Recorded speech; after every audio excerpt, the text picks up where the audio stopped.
Depuis le haut du Manegouba jusqu'au plateau de la Damawa, entendez-vous la voix maîtresse, la voix d'amour et de tendresse, à travers les prairies, les bois, vallées et monts. C'est la voix de la nation amie. Jeunesse camerounaise, chers frères et sœurs, le 11 février doit être jour de fête, fête de la jeunesse. Pourtant, au lieu de réjouissance, c'est plutôt tristesse et désolation qui frappent des millions de jeunes dans nos villes et les touchent encore plus durement dans nos campagnes. 42 ans de promesses et rien que de promesses, presque jamais tenues. 42 ans de mesurettes maladroitement appliquées, ça suffit.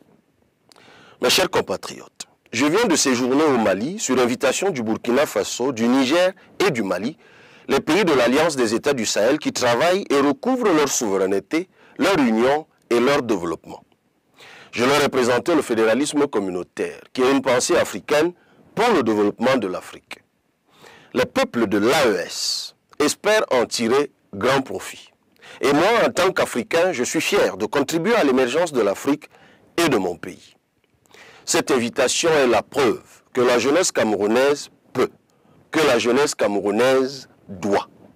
Il est temps que la jeunesse du Cameroun envoie se reposer au village, ceux qui ont géré ce pays depuis 42 ans, avec le résultat qu'on voit.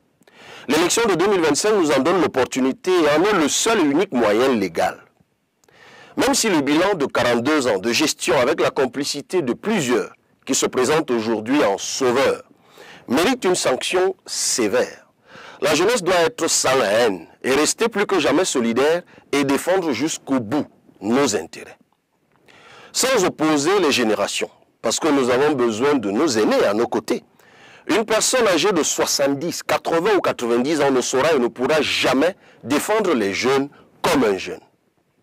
Nos adversaires, directement ou via leur brigade sur Internet, multiplient de manière plus ou moins grossière des mensonges pour nous discréditer, en me faisant passer pour une fabrication du pouvoir ou pour un affamé, puisque leur principale stratégie a toujours été d'affamer les populations pour mieux les manipuler en leur jetant quelques miettes.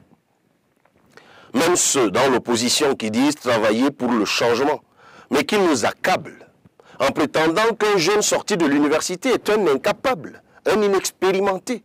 Ils font semblant d'oublier que tous ont commencé le combat plus jeunes que nous. L'autre partie était dans le régime, ayant profité de leurs jeunes années pour construire des carrières professionnelles à l'ombre d'un pouvoir dont ils se découvrent des adversaires à l'âge de la retraite. Leur stratégie et le contexte de l'époque n'ont pas permis leur victoire.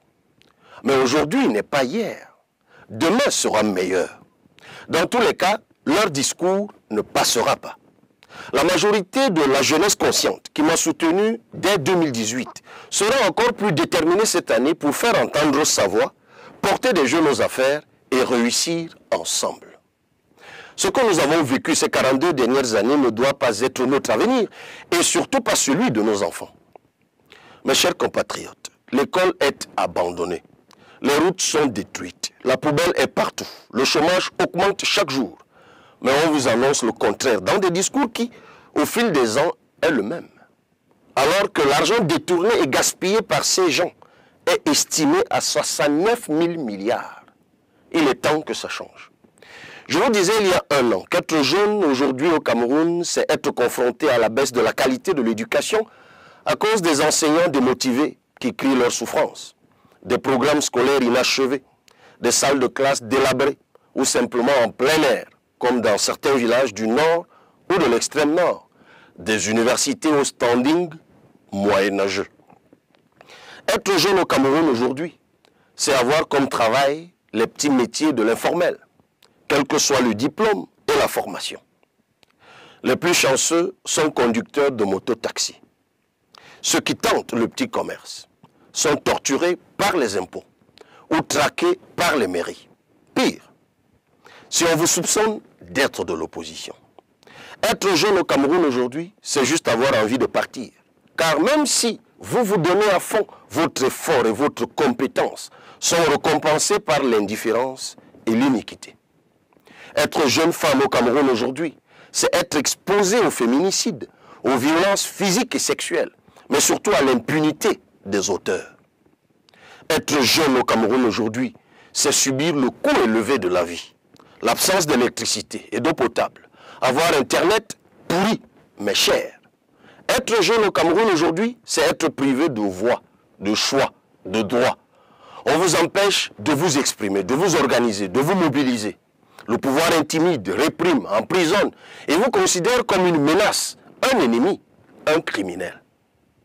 On vous annonce la carte nationale d'identité à 10 000 francs dans quelques jours, en violation de la loi qui exige d'établir un certificat de nationalité au tribunal et une copie d'acte de naissance à la mairie. Une autre opération pour appauvrir les jeunes Camerounais et enrichir la mafia étrangère de Augentique et leurs complices au prétexte de vous donner la CNI en 48 heures, alors que c'est eux qui ont organisé son indisponibilité. Mes chers jeunes compatriotes, le pays est paralysé. L'immobilisme est total. La réalité est que nous régressons. La situation est tellement bloquée et le pays à l'arrêt que même remanier le gouvernement semble désormais impossible. Les mêmes sont aux affaires depuis 40 ans. Avant, on les remplaçait seulement quand ils mouraient.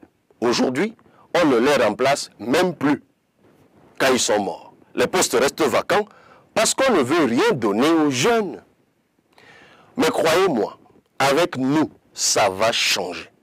Nous allons décoloniser l'école, développer l'école inclusive et les enfants en situation de handicap ne paieront rien. Chaque année, les 10 000 meilleurs élèves et étudiants recevront une bourse de 50 000 francs. Nous allons donner un chèque scolarité de 10 000 francs à chaque élève pour acheter des biens ou services produits localement et directement liés à leur formation. Nous allons donner un chèque études de 25 000 francs à tous les étudiants du public et du privé pour les aider à payer leurs droits universitaires. Nous allons améliorer la formation des professionnels de santé et payer une bourse mensuelle aux étudiants des facultés de médecine et soins infirmiers dès la 4e année. Les 3 000 infirmiers actuellement exploités abusivement dans les formations sanitaires seront immédiatement recrutés. Tous les enseignants du public et du privé qui travaillent dans des zones rurales enclavées recevront une prime mensuelle y afférente. Un lycée technologique sera créé et équipé dans chaque département, devenu région. Tous auront des filières agro-pastorales. Nous aurons à court terme une main-d'œuvre importante et qualifiée pour développer le Made in Cameroun. 30 lycées techniques et 4 universités formeront dans les métiers de la filière bois. La transformation locale de notre bois va générer 35 000 emplois bien rémunérés. Et dès 2026, toutes les commandes de mobilier des administrations publiques et sociétés d'État seront réservées exclusivement aux fabricants locaux. La réforme du secteur du coton et des filières de l'industrie textile et de la mode dans le secondaire et le supérieur permettront de former et employer 500 000 Camerounais et mieux payer les planteurs de coton. Les arriérés et salaires des enseignants et personnels de santé seront payés sur les 1800 milliards de fonds de procès. 5 milliards seront affectés au Fonds spécial de développement des industries créatives et culturelles. À côté de ce fonds, nous allons construire dans chaque commune un complexe multisport et multiculturel en matériaux locaux. Ils permettront à toutes les disciplines de produire des talents. Une compétition d'innovation digitale permettra à 100 jeunes chaque année de bénéficier d'un financement de 5 millions de francs CFA pour leur start-up. Nous allons installer 60 unités de production de farine à base de patates, igname et manioc la première année et 120 l'année suivante dans les principaux bassins de production pour soutenir l'insertion des jeunes. Les violences faites aux jeunes et aux femmes seront punies avec la plus grande sévérité et de la peine maximale. La police et les services sociaux seront spécialement dotés à cet effet. Nous allons lancer un recrutement spécial sélectif de 200 jeunes informaticiens pour le développement de l'intelligence artificielle dans les services et plus spécifiquement dans le domaine de la santé et de la justice pour accompagner nos médecins et nos magistrats. Leur mission sera de développer en 24 mois une application d'intelligence artificielle permettant d'avoir des diagnostics pointus et des soins plus efficaces en santé et dans le domaine de la justice, d'accélérer les procédures et avoir des verdicts et décisions plus justes et plus harmonisées dans un contexte où la population se plaint de plus en plus des actes de ceux-là qui ont pourtant prêté serment. Mon cri est la clameur du peuple et de la jeunesse. Notre silence nous coûtera cher si nous n'exerçons pas notre devoir de citoyen.